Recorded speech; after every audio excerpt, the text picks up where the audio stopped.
The annual sports competition of Nandan Nagar Higher Secondary School was held this Thursday at the school grounds. The event was officially inaugurated by the Minister of Youth Affairs and Sports, Tinku Roy, along with the acting chairperson of the West Tripura Jilla Parishad, Biswajit Sil, and headmistress Kohili Debarma. Minister Tinku Roy inaugurated the meet by lighting the ceremonial lamp. Students participated in various athletic events throughout the day. The competition concluded with a prize distribution ceremony honoring the winners. ছেলেমেয়েরা আছে নন্দননগর এই এলাকাটা এখনো সেভাবে আগরতলার প্রাণকেন্দ্র যেটাকে আমরা বলি উমাকান্ত বা তুলসীবতী সেখানে যে পরিবেশ বা সেখানে যেভাবে ইনফ্রাস্ট্রাকচার ডেভেলপ হয়েছে এখানে হয়নি।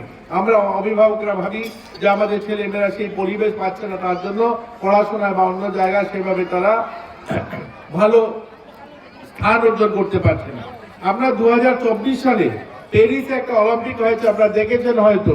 আমি অনেকগুলো স্কুল প্রোগ্রামে বলি এই কথাটা। প্যারিসে যখন অলিম্পিক হয়েছে সেই অলিম্পিকে আমরা একজন ছাত্রীকে দেখেছি সেখানে মেডেল জিততে। সেই মেয়েটার নাম ছিল শীতল দেবী এবং সে তার বয়স 16-17 বছর বয়সের মেয়ে। সে মাঠে নেমে প্রথম দিনেই ভারতের জন্য সিলভার মেডেল এবং দ্বিতীয় দিন সে গোল্ড মেডেল জিতেছে। অথচ ওই মেয়েটা তার যখন জন্ম হয় তার দুটো হাতবিহীন অবস্থায় তার জন্ম হয়েছে, দুটো হাত নেই। এবং এই দুটো হাতবিহীন মেয়েটা যখন কথা বলতে শিখেছে, অর্থাৎ 6-7 বছর যখন বয়স, তখন তার মাকে সে বলছিল যে মা আমি কতদিন এইভাবে আমাকে তুমি কাপড় পরিয়ে দেবে, কতদিন আমাকে খাইয়ে দেবে, যেহেতু আমার দুটো হাত নেই আমাকে সারা জীবন তুমি আমাকে জামা পরিয়ে দিতে হবে, খাইয়ে দিতে হবে, আমি কিভাবে বাঁচবো। তার মা বলেছে আমি তোমার জন্য লক্ষ্য স্থির করেছি, তুমি আমার সঙ্গে মাঠে চলো। এরকম একটা রৌদ্র ভরা মাঠে নিয়ে গিয়ে একটা চেয়ার দিয়ে চেয়ারে বসিয়ে দিয়েছে এবং চেয়ারে বসিয়ে দিয়ে একটা ধনুষ ধরিয়ে দিয়েছে, বলছে তোমাকে ধনুষ চালাতে হবে। এবং যে মেয়েটার দুটো হাত নেই, ভাবুন দুটো হাত বিহীন মেয়ে 6 বছরের মেয়েটাকে বলছে তোমাকে ধনুষ চালাতে হবে। সে বলছে মা মানুষ তো হাত দিয়ে ধনুষ চালা, আমার তো দুটো হাতেই নেই। বলে তুমি পা দিয়ে ধনুষ চালাবে, এটাই তোমার জীবনের লক্ষ্য হবে, আজ থেকে তুমি পা দিয়ে ধনুষ চালাবে। এবং সে 10 বছর ওই মাঠে তার মা প্রতিদিন সেই সূর্য ওঠার সঙ্গে সঙ্গে মাঠে নিয়ে ধনুষ চালাতে নিয়ে যেত এবং সূর্য অস্ত যাওয়ার পর তাকে মাঠ থেকে নিয়ে আসতো। এবং 2024-এ যখন প্যারিসে অলিম্পিক হয়েছে প্রথম দিনেই সে ভারতের জন্য সিলভার মেডেল জিতেছে, দ্বিতীয় দিন সে সোনা জিতেছে ভারতের জন্য।